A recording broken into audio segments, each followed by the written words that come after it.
Hi, this is Nagendra from NScript channel. ఈ రోజు మన topic IPL, Indian premier league ఎలా ఎవల్యూషన్ అయ్యింది అనే విషయం ఈ వీడియోలో తెలుసుకుందాం. యాక్చువల్గా బిఫోర్ 2008 ఐపీఎల్ స్టార్ట్ అవ్వకముందు ఇండియా బీసీసీఐ ఎలా ఉండేది, అప్పుడున్న సిచ్యువేషన్స్ ఏంటి, తర్వాత ఎలా ఎవల్యూషన్ అయ్యి సూపర్ పవర్గా ఇండియన్ బీసీసీఐ ఎదిగింది అన్నది ఈ వీడియోలో తెలుసుకుందాం. ఇంకా చాలా విషయాలు చెప్పబోతున్నాను. అవన్నీ తెలుసుకోవాలంటే లైక్ చేసి సబ్స్క్రైబ్ చేసి మీ ఫ్రెండ్స్ అందరికీ షేర్ చేయండి.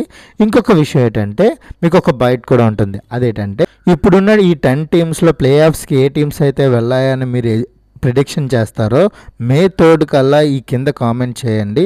అలా చేసిన ముగ్గురికి 500 చెప్పిన నేను వేస్తాను. ఓకేనా? మీ కామెంట్ మినిమం ఒక 100 ఉండాలండి. 100 దాటితేనే నేను ముగ్గురిని సెలెక్ట్ చేసి నేను వేస్తాను. Okay, this is Nagendra from NScript channel. ఇంకా ఇప్పుడు లెట్స్ స్టార్ట్ ద వీడియో. ఇప్పుడు బిఫోర్ ఐపీఎల్ ఏముండేదంటే ఐసీఎల్ అని ఉండేది. ఐసీఎల్ నుంచి లలిత్ మోడీ ఏం చేశారు, ఇన్స్పైర్ అయ్యి ఐపీఎల్ని క్రియేట్ చేశారనమాట. ఐసీఎల్ నుంచి ఐపీఎల్ వచ్చింది, అందరికీ తెలిసిన విషయం.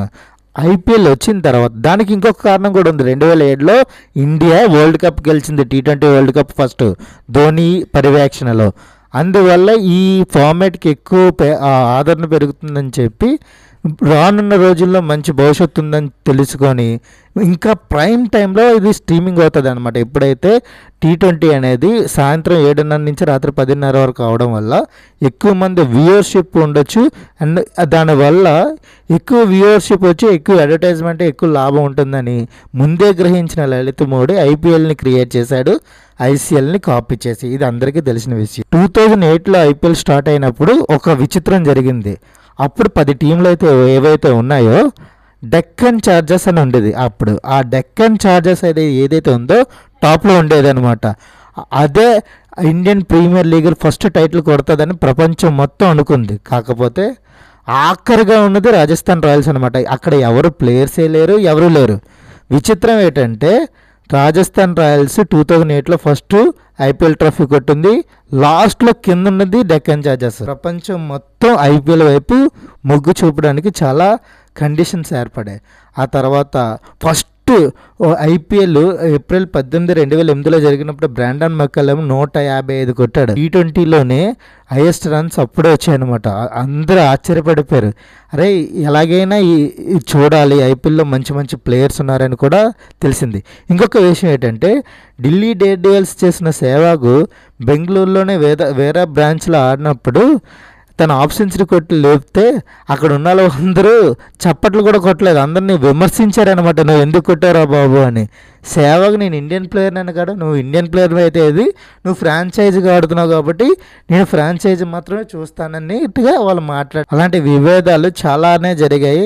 ముఖ్యంగా బాగా పాపులర్ అయింది చెన్నై అండ్ బెంగళూరు మధ్య మ్యాచ్ జరిగితే వాళ్ళ మధ్య విభేదం ఎంత ఘోరంగా ఉంటుందో మీరు వీడియోస్ దాంట్లో మీరే చూడొచ్చు.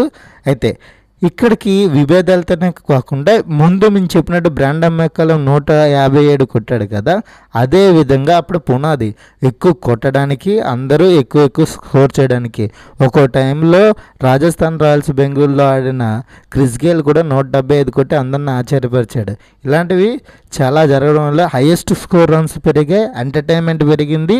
దానివల్ల ప్రతి ఒక్కరు మొగ్గు చూపడం వల్ల బీసీసీఐకి అంటే క్రికెట్ బోర్డుకి చాలా ఎక్కువ రెవెన్యూ ఏర్పడింది. ఆ రెవెన్యూ 2023 నుంచి 2027 వరకు ఓన్లీ బ్రాడ్కాస్ట్ ద్వారా 48,390 కోట్ల రూపాయలు వచ్చాయన్నమాట. అంత రెవెన్యూ జనరేట్ చేయడం వల్ల ఈ రెవెన్యూని తీసుకెళ్ళి వాళ్ళు వరల్డ్లో నంబర్ 1 క్రికెట్ బోర్డుగా ఎదగడానికి ఐపీఎల్ అనేది దోహదపడింది. దీంతో ఏం చేసిందంటే ఎప్పుడైతే మనం రంజీ ట్రోఫీలో ఆడుతున్న మ్యాచ్లో ఆడుతున్న ప్లేయర్స్కి 2008కి బిఫోర్ మనం తక్కువ శాలరీ ఇచ్చేవారు. ఆ శాలరీ సరిపోక రంజీ ట్రోఫీ ఆడుతున్న ప్లేయర్స్కి వాళ్ళు వేరే జాబ్ చేసుకొని పార్ట్ టైం కింద క్రికెట్ ఆడే పొజిషన్లో ఉన్న వాళ్ళు ఇప్పుడు ఫుల్ టైం ఆడి లక్షల్లో సంపాదిస్తున్నారన్నమాట సంవత్సరానికి. ఆ లక్షల్లో సంపాదించడం వాళ్ళు ఫుల్ టైంగా చేసి మరింత ఆదాయం పెరిగి వాళ్ళు హ్యాపీగా ఫ్యామిలీని కూడా నడుపుకునే భాగ్యం ఐపీఎల్ ద్వారానే వచ్చింది, ఎందుకంటే డబ్బు ఉంది కాబట్టి. అంతేకాకుండా రంజీ ట్రోఫీలోనే రిటైర్మెంట్ వాళ్ళు కూడా పెన్షన్స్ అండ్ ఫీజు కూడా ఇచ్చేటట్టు కూడా ఏర్పాటు చేసింది బీసీసీఐ. ఇంకా టెక్నాలజీ పరంగా స్పైడర్ క్యాము, ఎల్ఈడి స్టంప్స్ ఇలాంటి డిఆర్ఎస్ లాంటి టెక్నాలజీ కూడా ఐపీఎల్ ద్వారా ఎవల్యూషన్ అయ్యాయన్నమాట.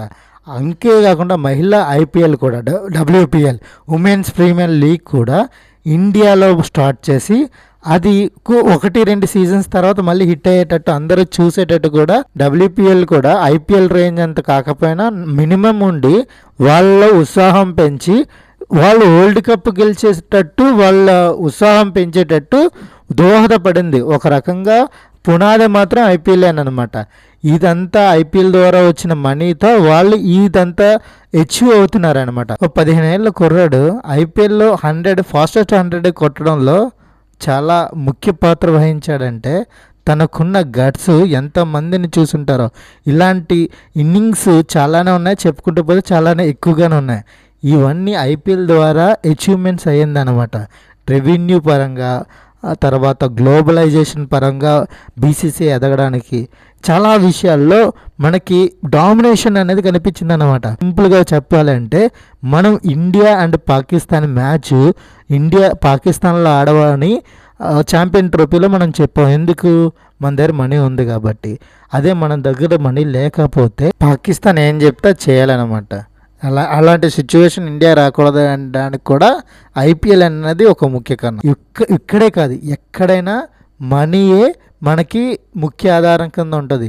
అందుకనే అమెరికా ఏం చెప్పినా చెందాలి అని ప్రపంచం మొత్తం అదే నడవాలని అమెరికా ఉంటుంది. కాబట్టి ఇరాన్ యుద్ధం జరుగుతుంది. వాటిలో తలదోర్చకుండా హ్యాపీగా ఐపీఎల్లో ఏ టీం గెలుస్తుందన్న చూసే పరిస్థితి కూడా ఇండియాకు ఉందన్నమాట. అది ఐపీఎల్కి ఇచ్చిన వ్యవహారం. ప్రపంచం మొత్తం యుద్ధాలతో మిగులుతుంది.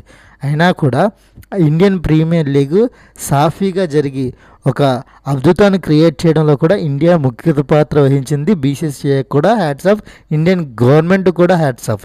ఓకే, ఇదంతా పక్కన పెడితే ఐపీఎల్ రావడం వల్ల టెస్ట్ క్రికెట్ చనిపోతుంది అనేది చాలామంది వాదన. అది దాదాపుగా నిజం కూడా. ఇంకొకటి షాకింగ్ న్యూస్ ఏంటంటే 2027 తర్వాత వన్డేలు కూడా ఆగిపోయే ఛాన్సులు ఉన్నాయని చాలామంది అభిప్రాయపడుతున్నారు. 2027 తర్వాత వన్డేలు కూడా ఆపేద్దామన్న ఆలోచనలో ఐసీసీ ఉందని కొంతమంది ప్రతిపాదన చేస్తున్నారు, రూమర్స్ చేస్తున్నారు. అది ఎంతవరకు నిజమో నాకు క్లారిటీగా లేదు. క్రికెట్ అంటే అన్ని ఫార్మాట్స్ ఉండాలన్నమాట. క్లాసిక్ అంటే టెస్ట్ మ్యాచ్కి తగ్గట్టు ప్లేయర్స్ని ఐపీఎల్ క్రియేట్ చేయడంలో ప్రొడ్యూస్ చేయడంలో విఫలమైందనే చెప్పాలి. దానికి సొల్యూషన్ ఏంటి, ఏ విధంగా చేస్తారన్నది మీరు కింద వీలైతే కామెంట్ చేయండి అనమాట. ఇంకా వన్డే క్రికెట్ 2027 తర్వాత కూడా చాలామంది ఆగిపోద్దన్నది వర్ధంతులు ఎంతవరకు నిజమో కాదో మీరు కూడా కింద కామెంట్ చేయడానికి ట్రై చేయండి. ఐపీఎల్ అనేది రెవెన్యూ పరంగా మనిషికి హ్యాపీగానే ఉంటుంది. కానీ క్లాసికల్ క్రికెట్ అనేది కూడా ప్రతి ఒక్కరికి అభిమానికి అంటే క్రికెట్ అభిమానులకు కూడా చాలా అది ఉపయోగం అన్నమాట. ఎందుకంటే స్పోర్ట్ అనేది 5 రోజుల స్పోర్టు క్రికెట్కి తప్ప ఇంకే స్పోర్ట్కి ఆ ఘనత లేదన్నమాట.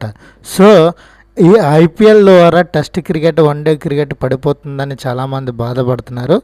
దానికి సొల్యూషన్ కూడా ఐపీఎల్ ఇవ్వాలని నేను కోరుకుంటున్నాను. అందుకనే ఐసీసీ ఏం చేసిందనే టెస్ట్ ఛాంపియన్షిప్ కూడా కండక్ట్ చేసిందనమాట. చూద్దాం రానున్న రోజులు ఎలా పరిమాణాలు చెందుతుందో. ఇకపోతే మనకి ఈ ఇయర్ ఎవరు గెలుస్తారని మీరు అనుకుంటున్నారో కూడా కింద వీలైతే కామెంట్ చేయండి. నేను చెప్పిన ప్రిడిక్షన్ చేస్తే మీకు 500 రూపాయలు ముగ్గురికి వేస్తాను, 100 కామెంట్స్ వేస్తే.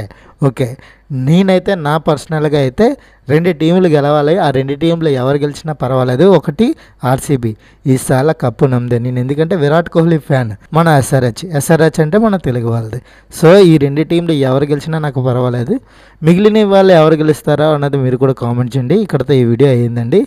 నా ఎక్స్ప్లెనేషన్ నచ్చితే కింద కామెంట్ చెప్పి మీ ఫ్రెండ్స్ అందరికీ షేర్ చేయండి. This is Nagendra from NS Skip channel. Please subscribe my channel. Thank you for watching. Thank you.